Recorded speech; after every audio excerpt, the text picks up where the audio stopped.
Hello बच्चों, कैसे हैं आप सब? उम्मीद करती हूँ आप लोग अच्छे होंगे, स्वस्थ होंगे और मस्त होंगे। तो चलिए आज हम शुरू करेंगे हिंदी का चैप्टर नंबर 13, जिसका नाम है नन्ही वीर बालिका। तो चलिए शुरू करते हैं। बम के धमाकों से सारी कारगिल घाटी गूंज उठी। साल में 7 महीने बर्फ में रहने वाले कारगिल वासियों के लिए एक ही तो मौसम आता था जब सूरज की गर्मी से पिघलकर चोटियों की बर्फ नदी के रूप में बहने लग जाती थी। घाटी कलकल करते हुए पानी की सुरीली आवाज़ से भर जाती थी। मौसम खुशनुमा हो जाता था। जुनैद की बीबी शाहीन के लिए बम के धमाकों की ये आवाज़ें अब नई नहीं थीं। प्रकृति की सुंदरता कारगिल में चारों ओर बिखरी हुई थी। वह सोचती थी कि इस नियामत को बम और गोला बारूद भला क्या खत्म कर पाएगा। जुनैद सहीन से कहता था, सीमा पार के दुश्मनों का तो एक ही धर्म है, खुदा के बंदों पर कहर ढाना।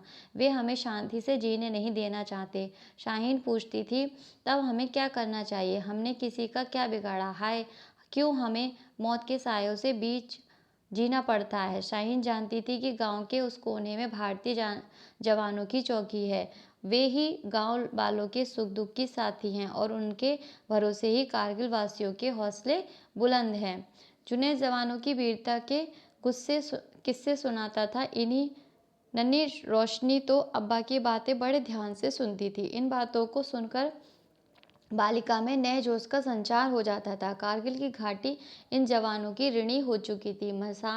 मजाल है दुश्मन गांव की ओर आंख उठाकर देख ले। शाहीन का ध्यान भटाया उन नन्ही रोशनी ने। 6 वर्ष की नन्ही रोशनी जुनैद और शाहीन की बेटी थी। आज मौसम में ठंडक कम थी। शाहीन ने पानी गुनगुना कर रखा था, रोशनी को नहलाना था। नन्ही रोशनी रो रही थी। वह नहाना नहीं चाहती थी। वह इस कोशिश में थी कि कैसे माँ की गोद से निकल भागे और बकरी के नन्हे बच्चे को गोद में उठाए। कल ही तो घर में इस नन्हे मेहमान का जन्म हुआ था।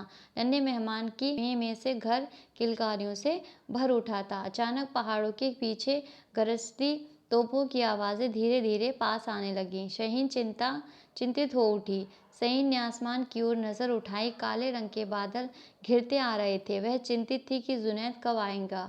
अचानक दरवाज़ा खुला। फातिमा बुआ झाँक कर चिल्लाईं, शाहीन भी, चौकी पर जंग छिड़ गई है। किवाड़ ठीक से बंद कर दो, खिड़कियों को अच्छी तरह से लगा लो और अंदर चली जाओ जब तक गोलियों की आवाज़ बंद ना हो। बाहर मत निकलना। शाहीन रोशनी को लेकर अंदर भागी। वह जानती थी कि घुसपैठियों के साथ सीमा पार की तोपें इस तरह आबादी वाले क्षेत्रों में गोले बरसाती रहती है। शाहीन झटपट रोशनी को लेकर अंदर चली गई। धमाके और भी तेज हो गए। अचानक आंगन में मेमने की में की आवाज़ गूंज उठी। मेमना अपनी माँ के साथ पुहार के ढेर पर सोया हुआ था। रोशनी उसे अभी अभी आंगन से उठा लाई थी। सूने आंगन में मेमने की चीखें गूंज रही थी। रोशनी के कानों में मेमने की चीख फिर गूंज उठी। नन्ही जान अपनी अम्मी की गोद से उतरने के लिए व्याकुल उठी। अम्मी रोके तब तक रोशनी गोद से उतरकर भागी। शाहीन चीख पड़ी, बेटी बाहर मत जाना। रोशनी ने दरवाजे की साकल खोलते हुए कहा, अम्मी बकरी का बच्चा, मैं अभी उसे लेकर आती हूँ। अम्मी ने रोकना चाहा लेकिन तब तक देर हो चुकी थी। रोशनी आंगन में पहुंच गई। दुश्मनों की गोलियां आंगन की कमजोर मिट्टी की दीवारों को खोद रही थी। दनदनाती गोलियों के बीच रोशनी ने मेमने को गोद में उठा लिया। रोशनी की नज़र दरवाजे की ओर गई। अम्मा उसकी ओर ही आ रही थी। नन्ही बिटिया इतना नहीं जानती थी कि गोलियां अम्मा को देखकर रुकेंगी नहीं।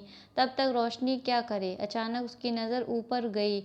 ठीक अम्मी के ऊपर बारूद का गोला आता दिखाई दिया। रोशनी ने बिना एक पल खोए मेमने को गोद में उठाया और तीर की तरह अम्मी की ओर भागी। रोशनी की जोरदार धक्के से अम्मी दरवाजे के अंदर जा गिरी, लेकिन रोशनी संभल न सकी। बारूद का गोला उसके पास आ गया। गोला फटने से रोशनी घायल हो गई। वह मूर्छित होकर गिर पड़ी। एक पल के लिए शाहीन की सांस थम गई। अम्मी ने देखा रोशनी घायल अवस्था में भी मेमने को सीने से लगाए थी। उसने दौड़कर दोनों को संभाला। रोशनी को जब होश आया तो उसके मुंह से यही निकला, माँ मेमना कैसा है? बाल मन में पशु प्रेम के भावों से माँ आत्मविभोर हो गई थी। तो ये था बच्चों नन्ही वीर बालिका। उसने मेमने को भी बचा लिया, अपनी माँ को भी बचा लिया, बस थोड़ी सी उसको चोट लग गई है ना।